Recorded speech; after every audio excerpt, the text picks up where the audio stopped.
Hello everybody, I am Sanam Zaer. I'm Bridgette Hylton. And we are from A Better Shrewsbury. We are here on the Al-Hamra Academy campus with Dr. Noor Ali, who is the principal of the school. Al-Hamra is a local private school here in town, and maybe you can start by telling us a little about the school, and then we can start talking about the big garden behind us. Sure. So we've been here for several years, longer than I've been here, so I kind of forget how many years. It's been about 26, I think. We have a program for infants all the way to 8th grade, and we're a STEAM certified school, which means we're really interested in all things experiential learning and citizen science related. Wonderful. So the garden must fit really well into sort of that approach to education that you have at the academy. Yeah, the garden started out back when I was not principal. I used to teach 5th grade. I had 2 small raised beds behind my classroom. And then when I became principal, it kind of multiplied into these large 10 raised beds. It all started out with a grant that we received for year 1. And then we really made it a community outreach project, bringing in people. We also need people to help during the summer because school's closed, so it makes perfect sense to have the community involved. So yeah. Can you talk a little bit about the orchard that we're standing in as well? Yeah, so the idea, so this was all kind of like a wildly random space way back when.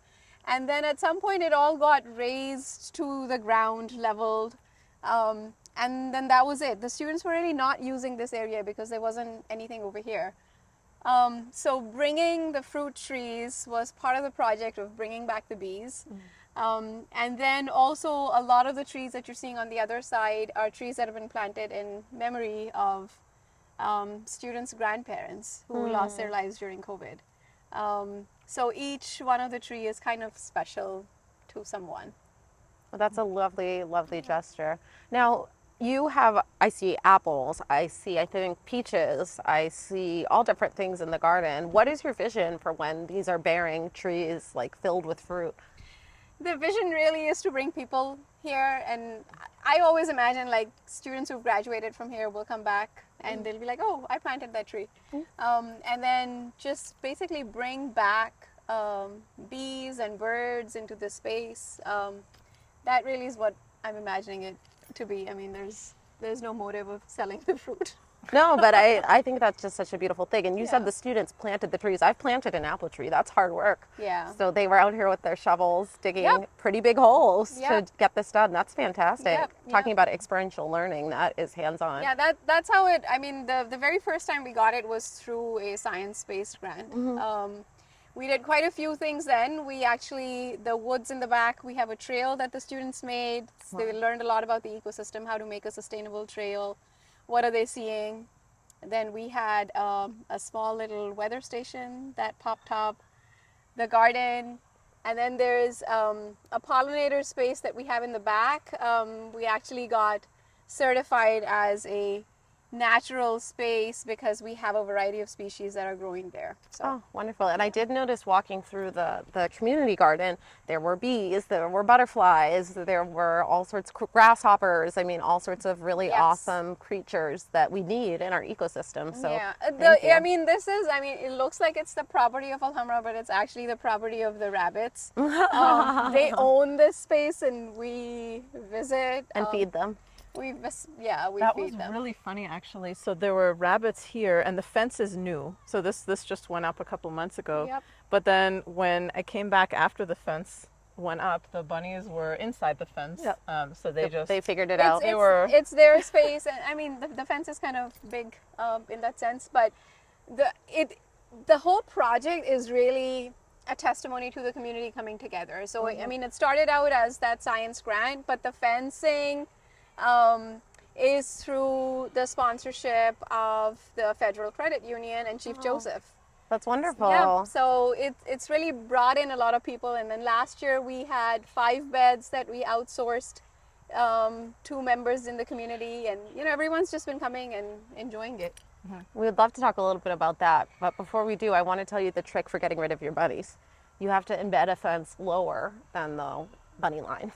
Yeah. So you can't just build it above the ground as you guys have done. It has to be dug It into has the to be, ground. and I mean, it's kind of, Yeah. it's kind of big. Yeah, it's a big fence. Anyways, Are you volunteering to come? Yeah, I do can the come build chicken a wire fence. underneath I'll do the whatever I fence? got to do to Done. get this, because we at A Better Can you- Shrewsbury, Can you sign? yes, Right here? are very fortunate to have rented 2 of the garden beds from Al-Hamra this year. Do you want to talk a little bit about the Sure. project? Yeah. So the first 4, right?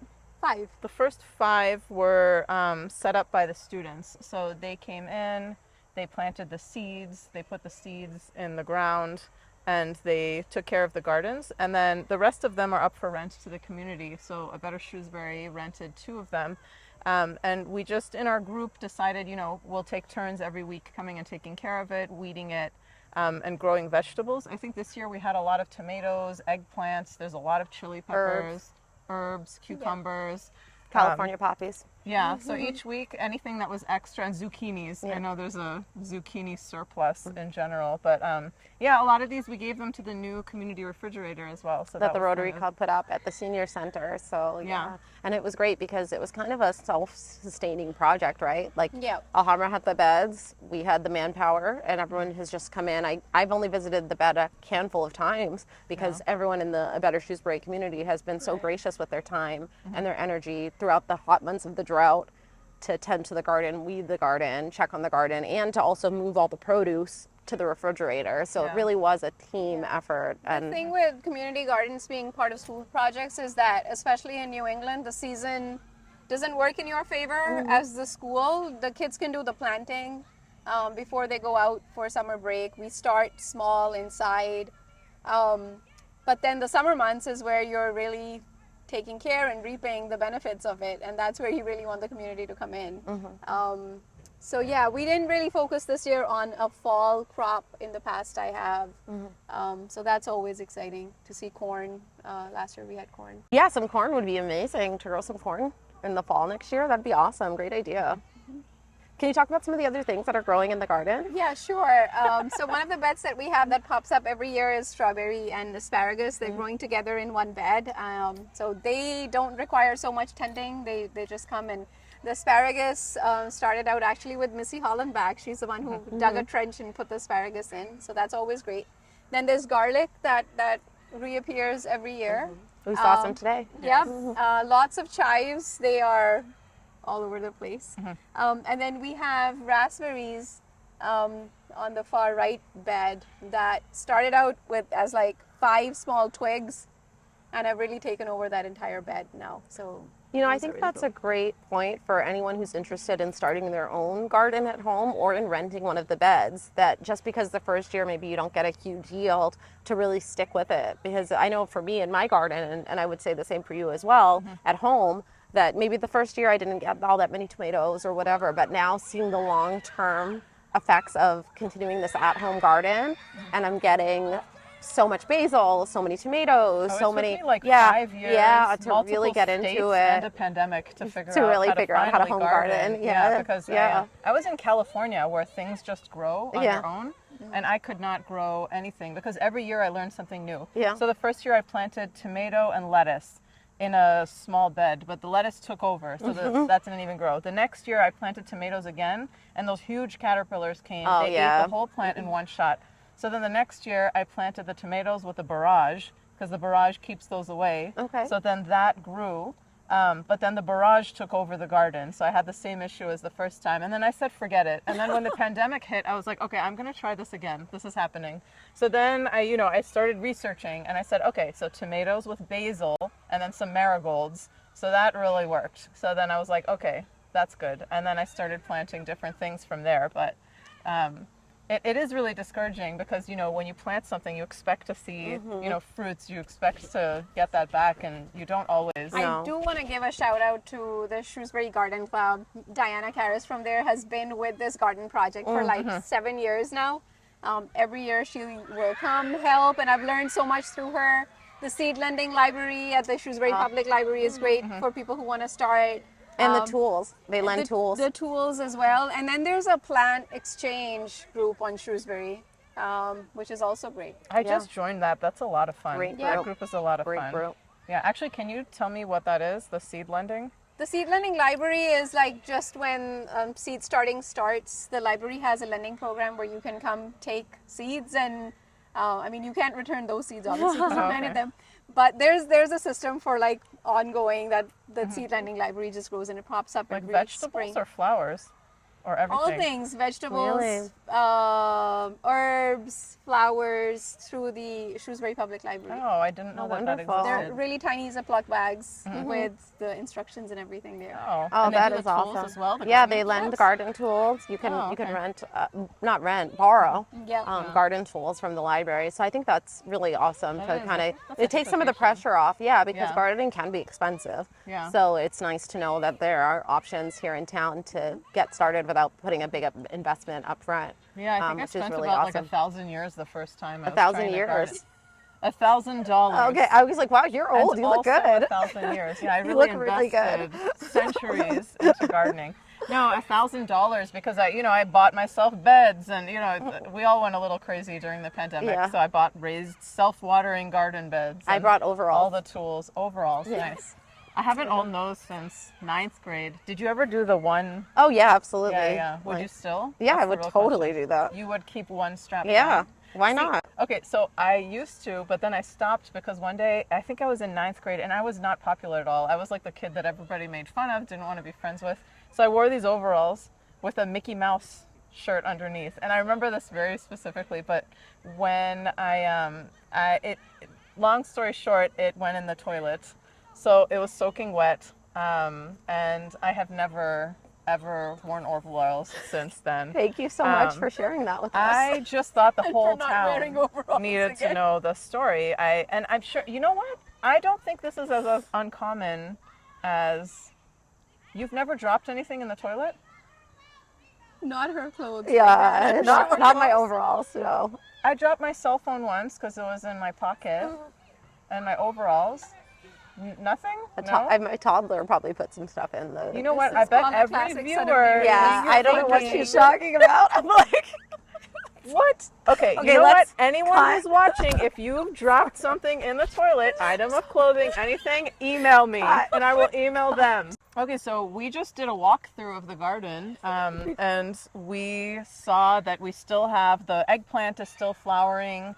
There's a lot of mint, lots of chili peppers. So if anybody is interested in coming and walking through, the school is at 435 South Street. You're welcome to come and help yourself to the remaining scraps. Come after school hours. though, Yeah, please. After So, school yeah. hours? Yes, after school hours. Dr. After Ali, 3. you just published a book, and really quickly before you have to head back into the office, could you tell us a little bit about the book that you have out? Sure. So I have developed a micro-theoretical framework that's called Muskrat, where I have explored the experiences of Muslim Americans and how they navigate this space.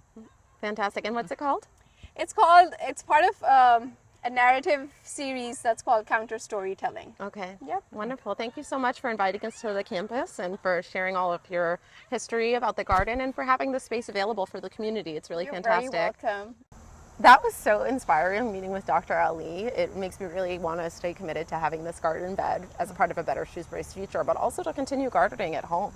Yeah, I was really inspired by the fact that this was just a small project that she just kept building on every year. And I was really excited to be a part of it this year and then bring A Better Shrewsbury into it and having the community kind of come in and utilize this resource. I always wished we would have a community garden, and until I started working here, I didn't realize that it's already here. Yeah. And it's available for usage. It'd be great to have more in town even, right? It would, It'd be yeah. so nice. So one thing I want to mention, I think Nora's eating some right now, but I brought in a big batch of tabbouleh. So when I was looking at my garden, and I realized, cucumbers start to die off around now, but there's a lot of parsley, tomatoes, chives, which are the perfect ingredients for a delicious tabbouleh. So I just processed all of that. So what chopped else up. did you put in it? So I basically shaved off all of my chives, and then all of the parsley. It took a few tomatoes and then some mint. And then What I about just put bulgur? lemon juice. Oh, the bulgur wheat, yeah. Yeah, okay. Yeah, I also put the bulgur wheat, but it was mostly with fresh ingredients from the garden. Delicious. So I think, which I'm mentioning because I know a lot of people have, fields of parsley and mint, and this is something really easy and healthy that people can cook. Have you done anything interesting? Yeah, so I think one of my main joys in life, and I think I actually posted this on Facebook earlier this summer, is picking something fresh from a garden, popping it in my mouth, popping it into the mouth of somebody that I love. There's just something about that just gives me so much joy. So one of my favorite hacks for the summer, at the end of the summer, and I say hack in like a quirky, I think I sound cool way, because it's not really a hack. It's probably one of the oldest recipes in the world, is a fresh tomato from the garden, sliced super thin, like razor thin, basil from the garden, a little bit of fresh mozzarella on top, and a little bit of balsamic vinaigrette.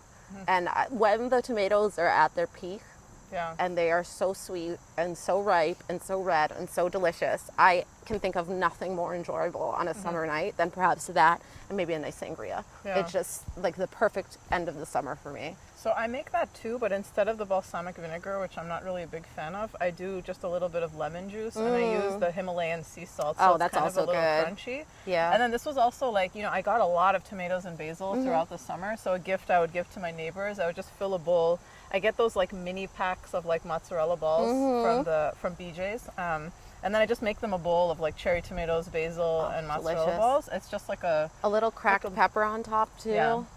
Take it to that next level. It does. It comes so out delicious. really good. Now I started, I went outside, I started plucking my plants from their roots and trying to bring them inside. I had this beautiful chili pepper growing in a mason jar. Actually, I brought it with me last time. A squirrel, instead of just plucking a chili pepper, just gnawed it from the bottom, and it's dead. Terrible. Yeah, it had so many flowers on it. I think I was going to get more peppers. It was heartbreaking, but I think I might actually take one of these pepper plants. From the community bed. It's going to get cold, and I can bring that inside. Get some more chili peppers for a few more months. Yeah. Actually, my peppers last year, they went through the whole winter. Really? Yeah. Oh, fantastic. Inside. Inside, yeah. And then I could have put it outside. I don't know what happened to it. What happened to it? I don't know.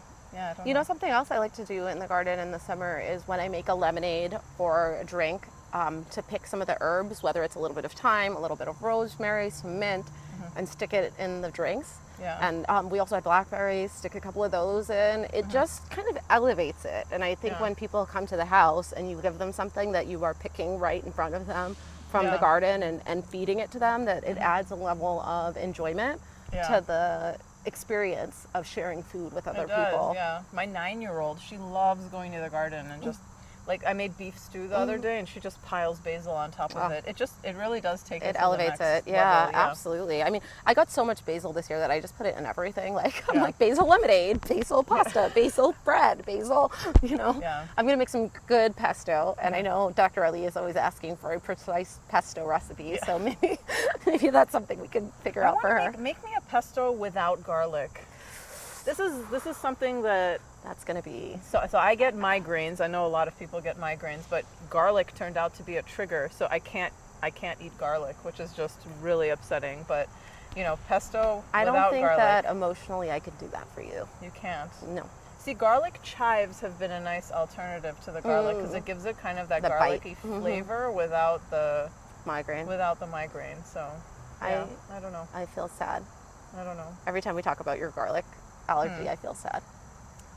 I feel sad too. Yeah. About some of your diet restrictions. I know. We but both have very flashing diet restrictions. Palates. Yeah. But for me, it's like garlic is a key ingredient in so much of the things that I cook. So it's kind of like you and saffron. Yeah. It just goes in everything. Yeah. So it's hard to. No, we put garlic in a lot of stuff too. It was not easy to say goodbye. Yeah, but yeah, that is. The lay of the land. It's such a beautiful day today. It's really, really beautiful. It's really beautiful. Perfect day to be out in the garden. So thank you so much for tuning in to another episode with A Better Shrewsbury. And we hope that you'll enjoy the end of season gardening that you may have left to do. And we hope that you'll maybe take some ideas for next year when you get ready to start your new gardens in the spring. And feel free to come here and pluck any remaining veggies that we have for the year. Or take, there's a lot of mint. You can take a nice mint plant in a small pot, take it indoors, and enjoy a few more months of mint.